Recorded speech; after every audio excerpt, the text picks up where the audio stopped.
Assalamualaikum warahmatullahi wabarakatuh.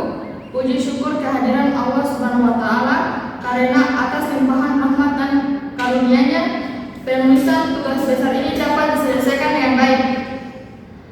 Tugas ini disusun sebagai bagian dari pembelajaran dalam mata kuliah organisasi dan arsitektur komputer yang mempelajari bagaimana struktur internal komputer dirancang dan bekerja, mulai dari unit pemrosesan, sistem memori, hingga mekanisme input dan output. Organisasi dan arsitektur komputer tidak hanya membahas teori mengenai komponen fisik komputer, tetapi juga bagaimana sistem tersebut saling berinteraksi dalam menjalankan berbagai instruksi, termasuk saat melakukan proses penginstalan sistem operasi. Proses instalasi merupakan salah satu penerapan langsung dan dari pemahaman terhadap arsitektur komputer, karena melibatkan interaksi antara perangkat keras yaitu hardware dan perangkat lunak yaitu software, seperti pengenalan sistem booting, pengolahan memori, dan penggunaan serangan.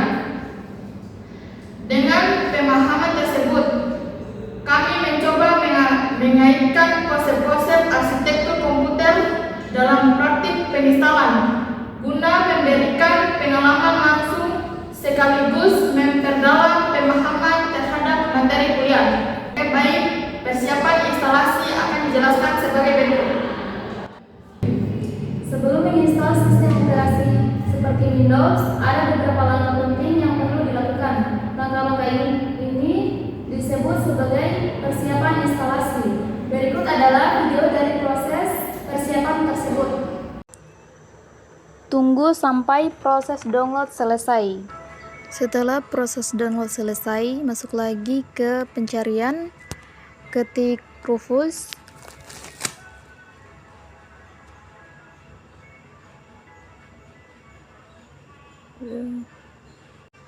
Pilih Rufus Create Bootable USB.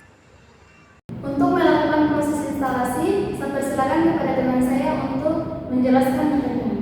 Baik, terima kasih atas kesempatannya. Saya akan melanjutkan presentasi ini dengan melakukan proses instalasi step by step yang akan saya berikan pada video berikut. Nah, sekarang kita telah berada pada boot menu atau BIOS. Di dalam boot menu atau pengaturan BIOS, atur agar laptop kita boot dari USB flash drive. Save configuration and exit.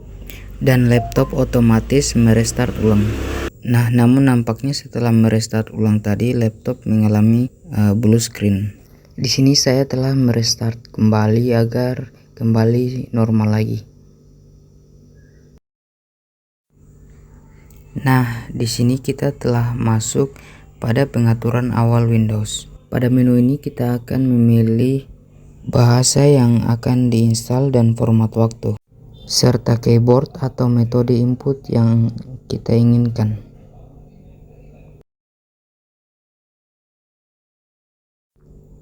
Nah, di sini kita akan accept saja untuk menyetujui ketentuan lisensi. Nah, ini adalah daftar semua partisi hard drive yang terdeteksi di laptop. Kemudian memilih partisi tempat ingin menginstal Windows. Setelah itu klik next dan laptop ready to install. Proses instalasi dimulai. Proses ini akan memakan waktu beberapa menit dan laptop mungkin akan restart beberapa kali.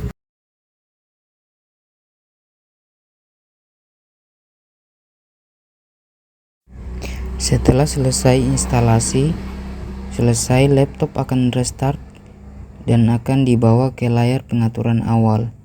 Ikuti petunjuk untuk mengatur wilayah, layout keyboard, akun, pengaturan privasi, dan preferensi lainnya.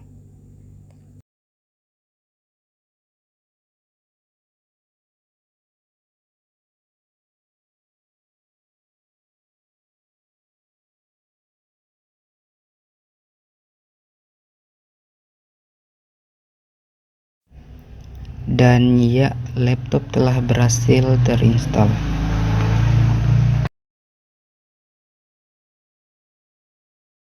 Baik, setelah proses instalasi tadi, kita akan melanjutkan dengan konfigurasi awal yang akan dilanjutkan oleh teman saya. Setelah proses instalasi selesai, kita perlu melakukan konfigurasi awal agar perangkat bisa digunakan dengan optimal. Berikut adalah video dari konfigurasi awalnya. Langkah pertama adalah menginstal driver dari situs resmi Advan.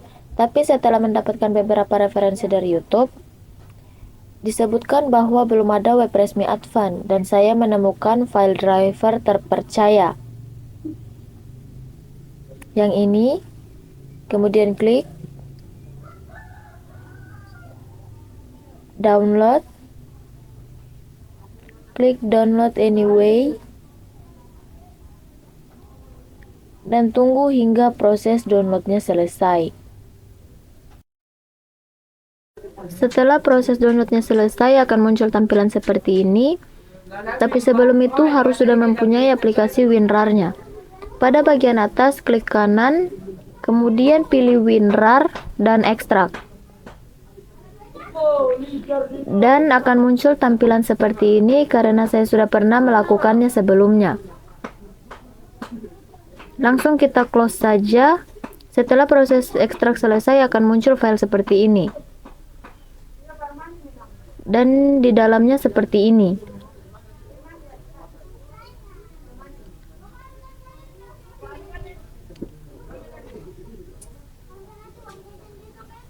Klik kanan pada Windows, kemudian pilih Device Manager.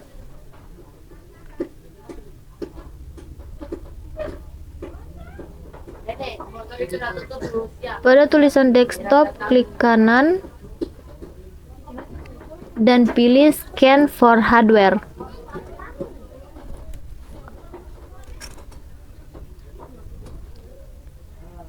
Selanjutnya klik pada Add Driver dan Browser.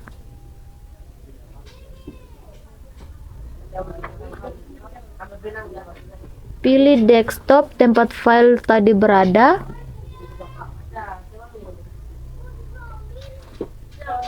Kemudian klik OK. Klik Next. Dan tunggu hingga prosesnya selesai dan komputer akan melakukan restart ulang. Setelah melakukan restart ulang, tampilannya akan menjadi seperti ini. Pada bagian volume sudah bisa digunakan secara optimal kembali.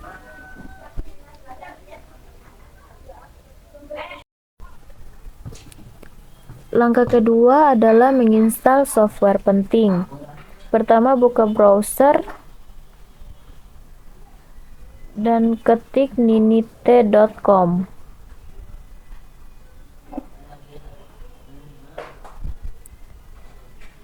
Kemudian scroll ke bawah dan pilih beberapa aplikasi yang ingin diinstal.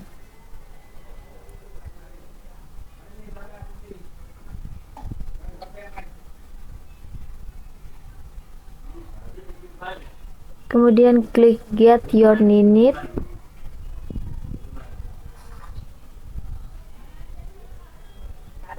Dan tunggu hingga proses downloadnya selesai. Setelah proses downloadnya selesai, aplikasi yang diunduh tadi sudah tersimpan otomatis di desktop. Langkah ketiga adalah pengaturan dasar.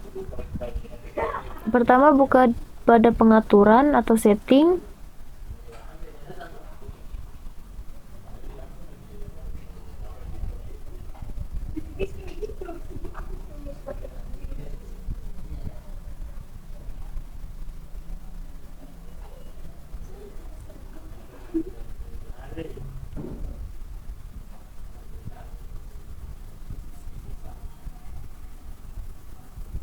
Kemudian atur tanggal dan waktu sesuai pada hari di setting.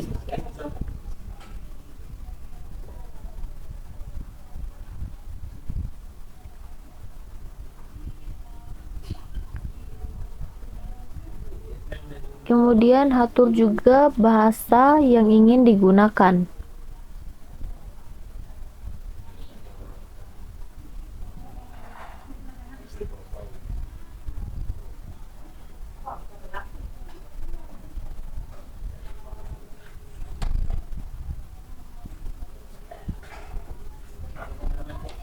Lalu atur juga nama pengguna pada laptop yang digunakan.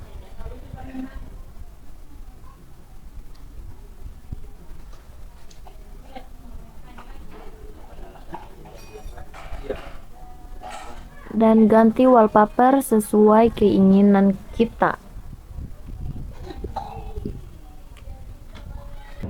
Nah, itu dia video dari konfigurasi awalnya. Selanjutnya kita akan masuk pada bagian penjelasan teknis, di mana kita akan melihat bagaimana proses instalasi dan konfigurasi ini saling berhubungan langsung dengan komponen arsitektur komputer yang akan dijelaskan oleh teman saya. Di sini saya akan menjelaskan hubungan antara proses instalasi Windows 11 dengan arsitektur komputer. Proses instalasi Windows 11 sangat bergantung pada arsitektur komputer karena sistem operasi ini hanya didukung dengan arsitektur 64 bit. Instalasi membutuhkan perangkat keras yang sesuai, seperti prosesor 64 bit UEFI dengan secure boot TPM 2.0, RAM dan storage minimal tertentu. Tanpa arsitektur yang mendukung, proses instalasi tidak dapat berjalan atau sistem tidak akan berfungsi dengan baik. Sebagai penutup, proses instalasi ini membantu kita memahami bagaimana kerja komponen komputer secara nyata, sesuai dengan materi organisasi dan arsitektur komputer. Semoga bermanfaat